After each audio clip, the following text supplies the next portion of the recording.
ہیں کہ کس طریقے سے پاکستان اور ایران کے درمیان میں ٹینشن چل رہی تھی اور ڈی ایسکلیشن ہوئی ہے ریسنٹلی.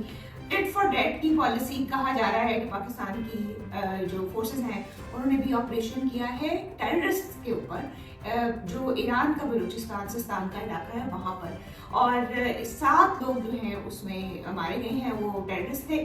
تو اب اس ساری سچویشن کے بعد کہاں پر آپ دیکھ رہے ہیں دونوں ممالک کے تعلقات کو؟ دیکھو بات یہ ہے کہ ہمارے پاس اس وقت انفارمیشن نہیں تھی اتنی جب پچھلی دفعہ ہم نے بات کی ہے. اب ہمارے پاس کچھ معلومات آ گئی ہیں, یہاں سے نہیں, پاکستان سے نہیں, باہر سے. ہوا یہ ہے, یہ لگ رہا ہے ہمیں, ہوا یہ ہے کہ ایران نے پاکستان کو بتایا تھا اور بتا رہا تھا وہ پہلے بھی کہ آپ کے ملک میں بلوچستان کے علاقے میں وہ لوگ چھپے ہوئے ہیں جند اللہ کے, نہیں جند اللہ نہیں نام, جند اللہ پرانا نام ہے جیش العدل کے, اور جنہوں نے حملہ کر کے ایران میں 7 جو فوجی ہیں ان کو بھی ہلاک کر دیا تھا, اور اس سے پہلے بھی وہ کارروائیاں کرتے رہے. لگ یہ رہا ہے کہ پاکستان نے ان کی اس جو انہوں نے پولائٹلی انفارم کیا تھا, اور انفارم اس لیے کیا تھا کہ آپ کارروائی کریں, انہوں نے اس کو سنجیدہ نہیں لیا. ایک تو یہ ہے.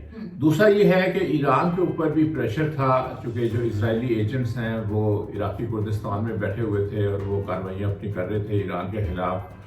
دوسرا جو شام ہے وہاں پہ بھی ٹو اینڈ فرو اسرائیل کے ساتھ اور امریکن فورسز کے ساتھ ان کی جو جھڑپیں ہیں وہ ہو رہی تھیں. تو اس کا مطلب ہے Pakistan they were under pressure. Situation سے پہلے تو عراق اور اسرائیل کے اندر ہوئے نا حملہ کیا, نہیں اسی تقریباً دن میں, تو اس سے ایک پریشر طور پہ. لیکن یہ اب دوسری بات یہ ہے کہ پاکستان کے یہ کہا یہ جا رہا ہے کہ جو پاکستان میں لوگ ہلاک ہوئے ہیں پاکستان کے حملے میں وہ پاکستانی بلوچی ہی تھے. وہ کوئی ٹیررسٹ ہمیں نہیں پتا ٹیررسٹ تھے بھی یا نہیں تھے, وہ بلوچی تھے جو کسی وجہ سے یہاں سے مائگریٹ کر کے وہاں چلے گئے تھے. تو اس لیے آپ دیکھیے نا کہ جو حملے ہوئے اور ٹٹ فار ٹیٹ جو آپ نے کہا, اس کے بعد فوری بعد ہی نارملائزیشن ہو جاتی ہے. اس میں ایران اور پاکستان دونوں کہتے ہیں کہ ہمیں جنوری 16 سے پہلے کی حالات پہ جانا چاہیے, جس کا مطلب ایک نارملائزیشن ہے. آپ کو مسکیلکولیشن لگ رہی ہے, مسکیلکولیشن ہے, ہاں, آپ کو پاکستان کی طرف سے اوور ری ایکشن لگ رہا ہے, کیونکہ اس نہج تک جانے نہیں چاہیے تعلقات ایسے ممالک کے جو تاریخ میں بہت اسٹرانگلی ایک دوسرے کے ساتھ کنیکٹڈ رہے ہیں اور ابھی بھی ہیں. دیکھو بات یہ ہے کہ پاکستان کی فوج کے بعد آپشن کوئی نہیں تھا. یہاں آپ کو پتا جو حالات چل رہے ہیں, جس طرح لوگوں کے ساتھ ایک ٹینشن بنی ہوئی ہے سب سے بڑی جماعت کے ساتھ, تو اگر وہ حملہ ایسا نہ کرتے تو وہ پھر بالکل ہی ان کا یہ ہونا تھا کہ اپنے لوگوں کو تو آپ مارتے ہیں نہ, اپنے لوگوں کو جب وہاں سے کوئی آیا وہاں سے حملہ ہوا تو آپ چپ کر کے یا آپ میں نہیں ہے. وہ تو انہوں نے کرنا تھا, وہ دیکھو پش ٹو دا وال جسے کہتے ہیں, پش ان دا کارنر, وہ تو ان کو کرنا تھا. لیکن سوال یہ ہے کہ اس میں یہ اتنا, جس طرح عمران خان نے بھی کہا, انہوں نے یہی کہا کہ یہ بڑے چلے بری بات ہے ایران نے حملہ کیا, ان کو نہیں کرنا چاہیے تھا, لیکن اس نج تک آپ آئے کیوں, آنا ہی نہیں چاہیے تھا آپ کو.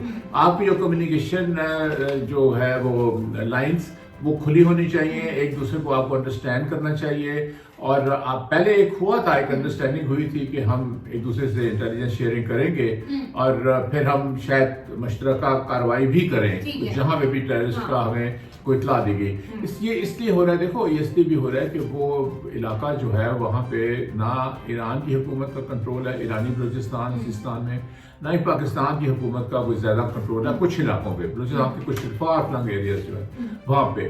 تو اس لیے وہاں پہ جو نو مینز لینڈ ایک قسم کا بن جاتا ہے یا نو گو ایریا بن جاتا ہے, تو وہاں پہ یہ پھر اس قسم کے گروپس جو ہیں یہ کارروائیاں کرتے ہیں. لیکن اس سے ہمیں ایک اور انڈیکیشن بھی ملتی ہے کہ کس طرح ایک ٹیررسٹ گروپ چھوٹا ہی صحیح وہ اپنی کارروائی کر کے دو سوورن ممالک کو وہ جنگ بہت اچھے ہے, وہ جنگ کی صورت کی طرف لے جاتا ہے.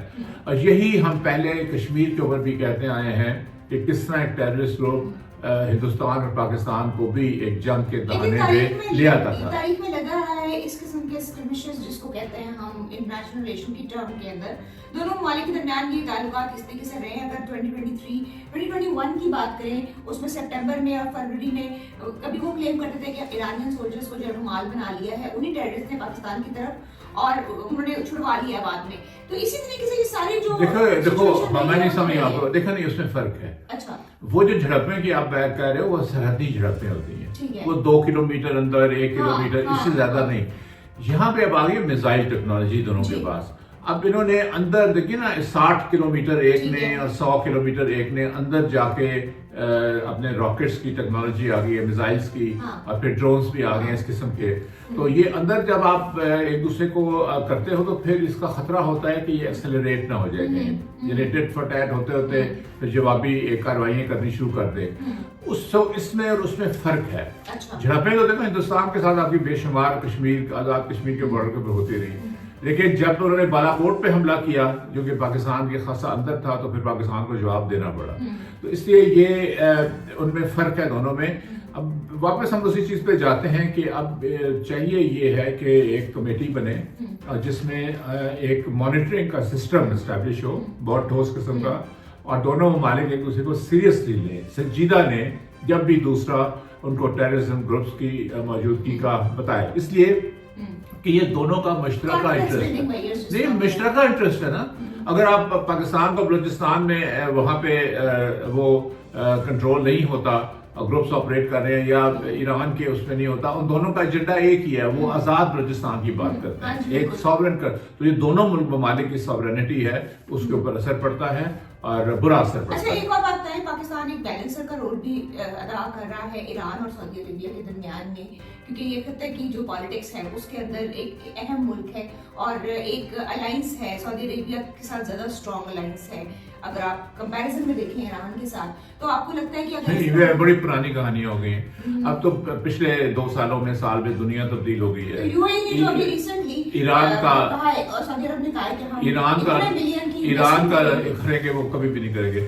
ایران کی نارملائزیشن اس کے ساتھ، سعودی عربیہ کے ساتھ، UAE کے ساتھ، اس کے بعد پاکستان. آپ نے سنا ہے ابھی لیٹلی کہ سعودی عربیہ اور پاکستان کے کوئی اس طرح کی گرم جوشی ہے جو پہلے کی ہے، کیونکہ سعودی عربیہ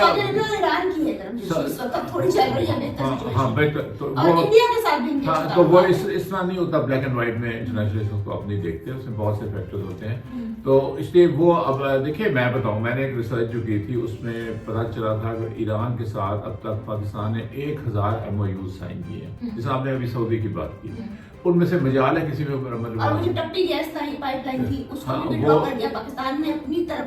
نہیں وڈرا نہیں کر دیا، انہوں نے ڈنڈی ماری ہوئی ہے.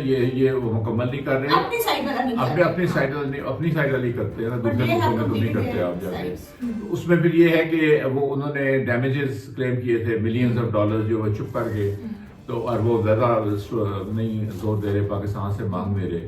بہت سی چیزیں کامن ہیں، اور یہ میرا نہیں خیال کہ سعودیز کے ساتھ تعلقات اور اس کے وہ بہت پرانی کہانی ہوگی. اب پورا علاقے کی جو بیلنسنگ ایکٹس ہیں وہ تبدیل ہو چکے ہیں اور تعلقات بھی تبدیل ہو گئے ہیں اور دنیا بدل گئی ہے. لیکن اگر ہم نہیں بدل رہے اور ہم وہی بیٹھے ہیں تو پھر یہ ہمارا قصور ہے کسی اور کا. مجھے تو ایسا لگتا ہے کہ یہ حالیہ جو پاکستان اور ایران کے درمیان میں سچویشن کریٹ ہوئی ہے اس کا سب سے بڑا بینیفیشری تو پاکستان کی حکومت اس وقت خود ہے، ڈی فیکٹو حکومت جس کو ہم کہہ سکتے ہیں، جو میعاد تو اپنی پوری کر چکی ہوئی ہے لیکن ابھی کنٹینیو کر رہی ہے. اب بینیفیشری بہت ٹیمپرری، آپ نے دیکھا تھا کہ اس کے فوراً بعد پھر ایک یو ٹرن لیا دونوں ممالک میں، اور حالات وہیں پہ آ گئے جو 16 جنوری کو آئے. ٹھیک ہے، 41 ملین کا ملک ہے پاپولیشن کے حساب سے پاکستان، اور 29% پاورٹی ریٹ ہے. ان ساری چیلنجز کے ساتھ ایک نیا فرنٹ کھولنا میرا نہیں خیال کسی بھی ملک کے لیے. بھائی ایران کے ساتھ افورڈ ہی نہیں کر سکتے. اب اپنا دیکھیے، آپ کے کچھ بندے ہوئے پرانے آزمائے کیا نیچرل جسے کہتے ہیں، جس طرح برطانیہ اور امریکہ کے تعلقات ہیں. آپ ایران اور ترکی کے ساتھ جو ہے نیچرل الائز، یہ تو تماشے ہم نے اب آ کے دیکھے ہیں پچھلے چند سالوں میں کہ آپ اس قسم کی حرکتیں شروع ہوئی ہیں. پہلے تو آپ کو دیکھو ہم تو کالج کے زمانے سے ہم سنتے آئے ہیں، کالج کے زمانے سے ایران، ترکی اور چین یہ تینوں ایسے ممالک ہیں جو کہ آپ کو آپ کی کمپلشن ہے کہ آپ نے نہایت اچھے تعلقات بنانے ہیں، اور نیچرلی یہ چیز آتی ہے کہ یہ ہمارے دو یہ جو اب جو جنریشن ہماری آئی ہے، جو جس قسم کے لوگ ہمارے آئے ہیں، حکمران بھی، انہوں نے کوشچن مارکس ڈالنے شروع کر دیے ہیں، جو بڑی بدقسمتی ہے. ابھی آپ پہلے اپنے گریبان میں منہ تو ڈال کے دیکھیں، ہندوستان کے ساتھ آپ کے کیا تعلقات ہے، افغانستان کے ساتھ آپ کی کیا رہتے ہیں، اور کون سا دنیا کا ملک ہے جو آپ کو برداشت کرے گا آپ کی چیزوں کو. اس لیے یہ نیچرل الائز سے پرے ہٹنا اور کوشچن مارک بھی اس میں ڈالنا یا کوشچن بھی کرنا، یہ ایک نئی کھیل ہے جس کی ہمیں تو نہیں سمجھ آ رہی. جی شکریہ ڈاکٹر فاروق استاد اتنا ڈیٹیل ہمیں ایکسپلین کرنے کے لیے ساری سچویشن کو.